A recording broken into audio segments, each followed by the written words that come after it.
Pandalam NSS college, അവിടെ political science, രാഷ്ട്രീയ മീമാംസ പഠിച്ചു. എനിക്ക് സൈക്കോളജി, മനഃശാസ്ത്രം എടുത്ത് പഠിക്കാനായിരുന്നു ഇഷ്ടം. കിട്ടിയില്ല.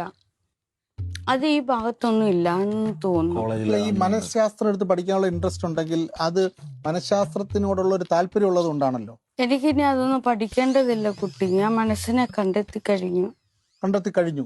അങ്ങനെയാണെങ്കിൽ ഞാൻ ചോദിക്കട്ടെ, ഇവിടെ ഇരിക്കുന്ന ഈ മഹാബലിയുടെ മനസ്സിൽ ഇപ്പൊ എന്താണെന്ന് ഒന്ന് അങ്ങേക്ക് പറയാം? അത് എനിക്ക് പറയാൻ കഴിയില്ല. അദ്ദേഹം തുറന്നു പറഞ്ഞാൽ മാത്രമേ എനിക്ക് പറയാൻ കഴിയൂ എന്നുള്ളതാണ് മനഃശാസ്ത്രം.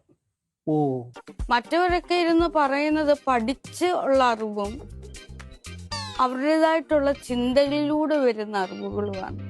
ദേവി, ഞാനൊന്ന് ചോദിച്ചോട്ടെ, ഇത്രയും പറഞ്ഞ ഒരാളിന് മനസ്സിനെ കൃത്യമായിട്ട് നിയന്ത്രിക്കാൻ പറ്റുന്ന ഒരാളായിരിക്കും?